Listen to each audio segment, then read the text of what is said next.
Hello friends, welcome back Hindi India धर्म science with Dolly 24। I hope so guys आप सभी स्वस्थ होंगे, मस्त होंगे, जबरदस्त होंगे, हर रोज अपनी जिंदगी में नई नई खुशियों का वेलकम कर रहे होंगे। दोस्तों, आज हम बात करेंगे बुरे सपने, डरावने सपने क्यों आते हैं और साथ में कुछ सपने ऐसे आते हैं जिनको हम शुभ अशुभ की श्रेणी में रख देते हैं।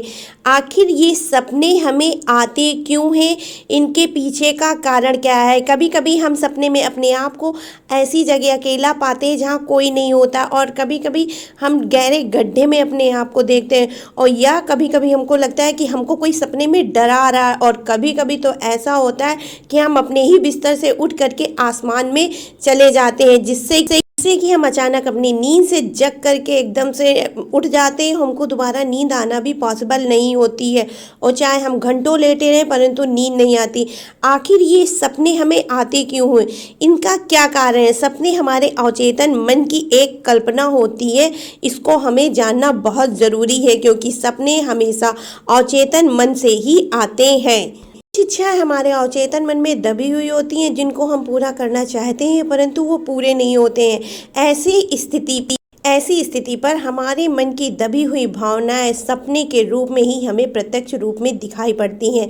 अवचेतन मन की ताकत इतनी अधिक होती है जिसको समझ पाना आम इंसान के बस में नहीं है।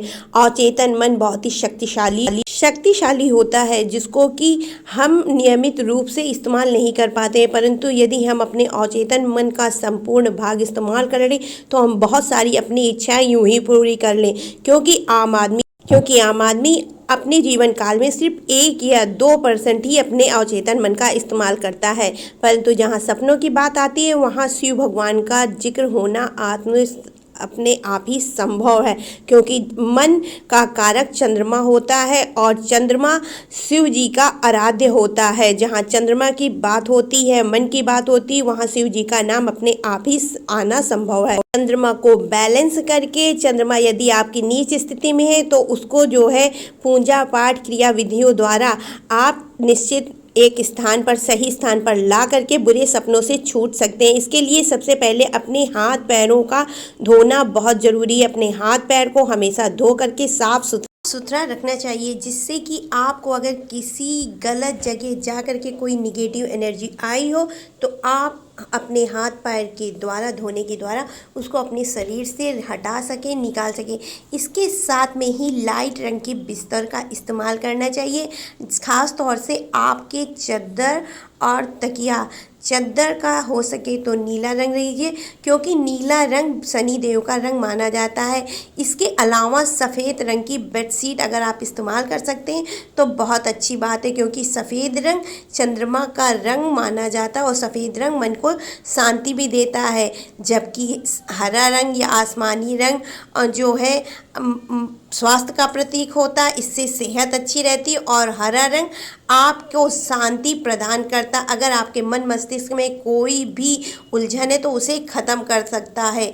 इसके अलावा हो सके तो आप नहाने के टाइम बाथ लीजिए, क्योंकि दिन भर में आपको पता नहीं कितने लोग छूते हैं, की वाइब्रेशन बिल्कुल भी अच्छी नहीं होती है। कुछ लोग तो बहुत ही पॉजिटिव होते हैं, अच्छे होते हैं, परंतु कुछ लोग बहुत ही नकारात्मक स्वभाव के होते हैं और उनकी निगेटिव वाइब्रेशन आपके अंदर हाथों के माध्यम से चली जाती है। इसलिए नहाना बहुत बेहतर होता है, और जहाँ तक हो सके आप लाइट रंग के कपड़े पहन करके सोए, क्योंकि लाइट रंग से मन की वाइब्रेशन बहुत अच्छी होती है, सकारात्मक होती है। इसलिए हल्के रंग के कपड़े पहनना शरीर के लिए भी लाभदायक होता। और साथ में रात में सोने से पहले कम से कम 3 या 4 बार गायत्री मंत्र का जाप करें, क्योंकि गायत्री मंत्र में बहुत ही अचूक शक्तियाँ होती हैं, जिसकी वजह से कोई भी निगेटिव ताकत, निगेटिव वाइब्रेशन कुछ भी हो, गायत्री मंत्र आपके नकारात्मक ख्याल, आपकी नकारात्मक सोच, और यदि आपके पास कोई नकारात्मक शक्ति है तो उसको भी दूर करने का बहुत अच्छा जरिया है। इसलिए गायत्री मंत्र का जाप किए बिना सोना अपने आप में ही बहुत बुरा है। हो सके तो गायत्री मंत्र जरूर पढ़ें, जिससे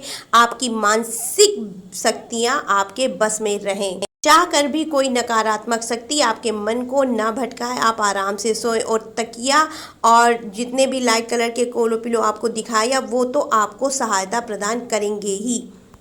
क्योंकि रंगों की अपनी एक वाइब्रेशन होती है, अपनी एक क्षमता होती है। जैसा कि आप सभी जानते हैं, रंगों में अपनी एक ऊर्जा होती है।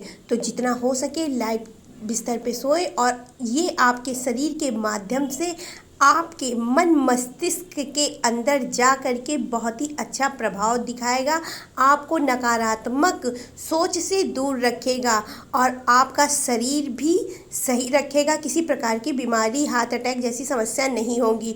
और जितना हो सके भगवान का ध्यान स्मरण करें, जिसकी वजह से आपके मन में एक शांति प्रदान होगी। ओम नमः शिवाय का जाप बिल्कुल बहुत ज़रूरी है। ओम नमः शिवाय का जाप करें, जिससे आपके मन में कोई भी नकारात्मक ख्याल ना आए और आप आराम से सो सके बिना किसी भयानक सपने से के डर की वजह से।